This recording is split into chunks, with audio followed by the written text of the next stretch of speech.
क्या तू हिंदू है? बस इतना पूछना ही काफी था किसी की जान लेने के लिए।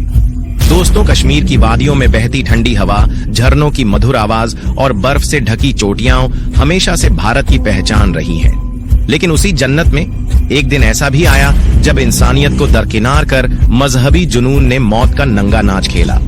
दरअसल मंजूनाथ राव, कर्नाटक का एक साधारण व्यक्ति, अपनी पत्नी पल्लवी और बेटे के साथ जीवन के कुछ सुकून भरे पल बिताने कश्मीर गया था। लेकिन शायद उसे नहीं पता था कि उसकी हिंदू पहचान उसकी सबसे बड़ी सजा बन जाएगी। आतंकियों ने उसका नाम पूछा, फिर उसका धर्म, और जब पता चला कि वह हिंदू है, उसी वक्त उसकी छाती में गोलियां उतार दी गईं। वो भी उसके मासूम बेटे और पत्नी के सामने। पत्नी चिल्लाती रही, मुझे भी मार डालो, लेकिन जवाब मिला, नहीं, तुझे जिंदा रहना है, जाकर मोदी को बता देना। दोस्तों, ये कोई हत्या नहीं थी, बल्कि ये ऐलान था कि कश्मीर में हिंदू होना गुनाह है।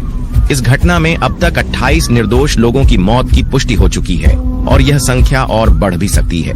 लेकिन ये सिर्फ मौतें नहीं है, ये सुनियोजित नरसंहार है, एक सोची समझी साजिश है। दोस्तों, गोलियां चलाने से पहले आतंकियों ने न तो राज्य पूछा, न भाषा, न जाति, सिर्फ एक सवाल, क्या तू हिंदू है? जब ये सवाल पूछा गया और जवाब हाँ था, तो जवाब में गोलियां बरसाई गईं। इंसान की जान सिर्फ उसके धर्म के कारण दे दी गई। कुछ जगहों पर तो आतंकियों ने लोगों की पैंट उतरवाई ताकि देख सकें कि वो हिंदू हैं या मुसलमान। जो हिंदू निकला उसे मार डाला गया। दोस्तों, गंगा जमुनी तहजीब, जिसे हम भारत की आत्मा कहते हैं, आज उस पर एक बहुत बड़ा प्रश्न चिन्ह लग गया है।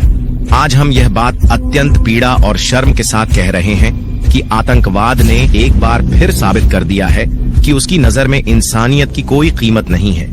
वो सिर्फ मजहब देखता है। उसे फर्क नहीं पड़ता कि सामने एक बच्चा है, एक महिला है, एक पर्यटक है या एक आम नागरिक। और इस तरह की घटनाएं कोई पहली बार नहीं हो रही हैं। 1989 से लेकर आज तक कश्मीरी पंडितों के खून से घाटियों को लाल किया गया है। बिट्टा कराटे जैसे आतंकी खुलेआम स्वीकार करते हैं कि उन्होंने 20 से 40 पंडितों को मारा। 1990 में सैकड़ों हिंदू मारे गए। 24 हिंदुओं का सामूहिक नरसंहार नदी मार्ग में हुआ। गंजू को चावल के ड्रम में छुपा देख वहीं गोली मार दी गई। और जब कश्मीर फाइल्स जैसे प्रयासों ने इन घावों को दुनिया के सामने लाने की कोशिश की, तो उसे इस्लामोफोबिक कहकर खारिज कर दिया गया। दोस्तों, आज एक बार फिर वही इतिहास दोहराया जा रहा है। 2022 में डर के कारण 150 कश्मीरी पंडित कर्मचारियों को भागना पड़ा। 2023 में संजय शर्मा की हत्या हुई और अब 2025 में पहलगाम में एक सुनियोजित नरसंहार।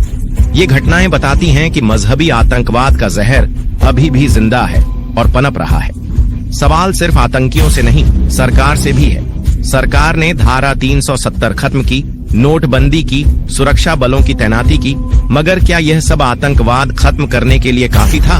अगर हाँ, तो ये हमले क्यों हो रहे हैं? और अगर नहीं, तो फिर कब तक हम लाशें गिनते रहेंगे?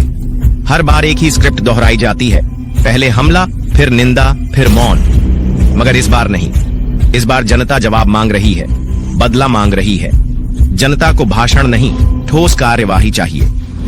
दोस्तों, अब वक्त आ गया है निर्णायक युद्ध का, क्योंकि ये सिर्फ कश्मीर का नहीं, बल्कि भारत की अखंडता, एकता और मानवीय मूल्यों पर हमला है। अब अगर कोई चुप है तो वो भी दोषी है, जो बोलने से डरता है वो भी इस खून में भागीदार है।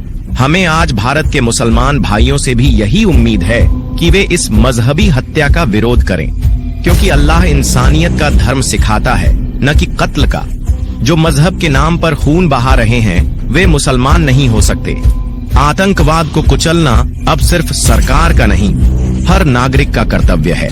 अब वक्त आ गया है कि कश्मीर को फिर से जन्नत बनाया जाए, मगर इससे पहले उस जहर को खत्म करना होगा जो इस जन्नत को नर्क बना रहा है। जय हिंद, जय भारत, वंदे मातरम।